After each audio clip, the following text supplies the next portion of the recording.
Madonna, La Isla Bonita, BBC Radio Solent, 8:20. If you'll excuse the pun, it has been a corking few years for the UK's wine industry. According to figures out this morning, there were 37 new vineyards and producers entering the fray last year.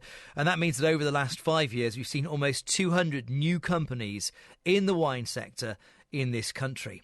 And what's great is that British wines are no longer the butt of discerning drinkers' jokes. Wines made here can be amongst the best in the world.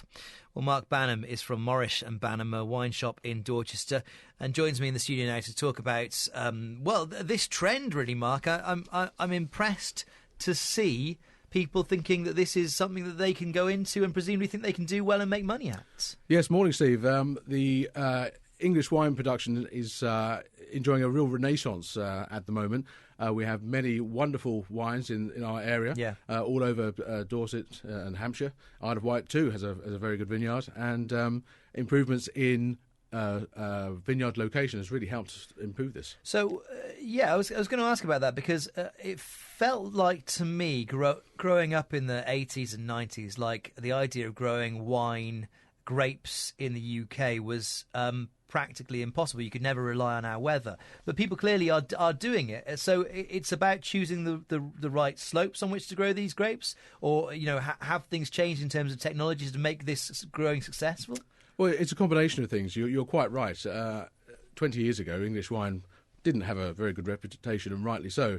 Improvements in the location of vineyards, improvements in selection of soil types, aspect of the vineyard as well as grape varieties. We use the classic champagne varieties in this part of the world, Pinot Noir, Pinot Meunier and Chardonnay, and they're the reasons.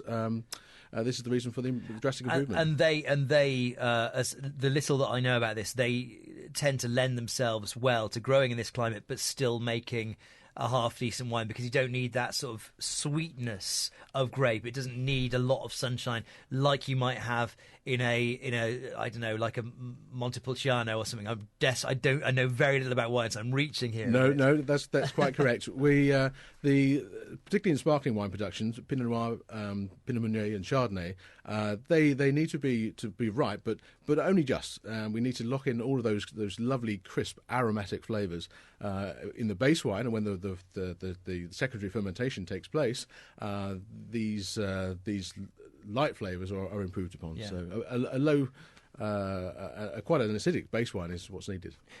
So I understand that is going on, and that seems to be the direction of travel. And I know of vineyards here in Dorset that have done very well and won awards. But are we?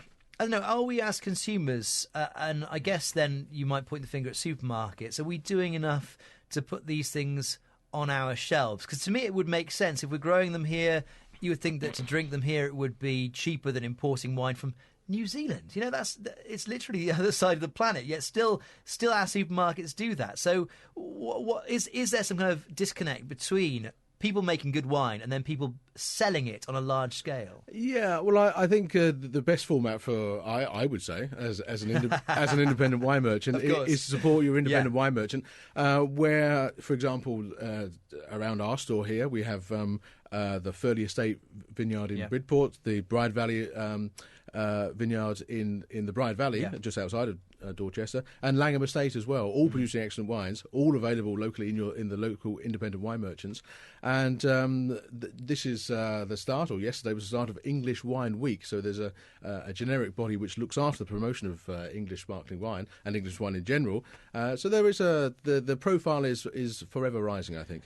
Just on the Bride Valley vineyard there, just a quick story. I went to meet Stephen Spurrier, who runs that, and he's got a fantastic story. He's in his 70s now, but he has reviewed wine for about the 50 years, and he's just finally, hunter turned gamekeeper, decided to go into growing his own grapes.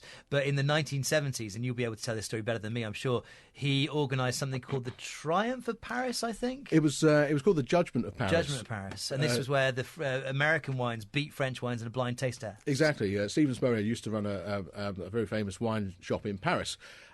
He decided to organise a blind tasting, pitching the great wines of Bordeaux with the great Cabernets from the new wine worlds, Chile, Australia, California, with an all-French blind judging panel. And of course, the results were amazing for the New World. The New World won. It really did open the gates for modern New World wine production, and they were accepted. And Stevensbury has a place in wine history for that very event. Yeah, and here he is making wine in Dorset. So, I mean, genuinely, I understand that it's English Wine Week. I understand what you're saying about local traders, but... And I feel I've been on Solent now for 8 years, and I feel like 8 years ago we were talking about English wine being up and coming. When is it going to make the breakthrough? Or has it? And I'm just not across it. I mean, I still feel like if somebody pulled a bottle of sparkling wine out of their fridge, a nice warm weekend like we just had, and they presented it and they'd say it's English sparkling wine, the first reaction would be curiosity. I still don't feel like we'd go, oh, fine, yeah, pour that in my glass. It'll sit quite happily alongside the Prosecco that I've just been drinking or whatever. I think, that's certainly one view. Another view would be a different one. Yeah. That English wine has arrived. I think it does. The classic cricket analogy is look in the book. English wine sales, sparkling English wine sales for us are very, very buoyant. And I think there is an acceptance in people who follow wine for sure. Yeah. That you will pay a certain amount of money for English sparkling wine, and if you bought that same bottle of champagne, for example, you're going to get the same, if not better quality. Really? From so English wines. In terms of price, then, so if I came into your store and I said, I don't know, I wanted to spend £15 on a decent bottle of sparkling wine. Is that? I mean, would that get me something that would be comparable with the money that I'd spend on an English wine? It would be as good or better as a French wine. For sure. I think for any sort of secondary methods. Sparkling wine, you need to pay a little bit more. But I think in terms of value for money, English wine is English quality sparkling wine is right up there with the very best from France. Go on then. Your eyes looked a bit shocked when I said £15 there. So what are we talking about for a good bottle of English sparkling wine? Shall I name an example? Yeah, why not? So the Furley Estate Classic Cuvée 2010 is $26.99 in our retail wine merchant. It is, for that money, it is as good a value as anything we have. It is an outstanding wine. Okay, interesting stuff. Very lovely to see you this morning. Thank you very much for coming in. Thank you, Steve. Mark Banham, Dorset wine expert, live with us in the studio this morning. And yes, English Wine Week has started, so if you do want to shell out and try some of this English sparkling wine, which is apparently up there with its international contemporaries, then this week seems as good as any.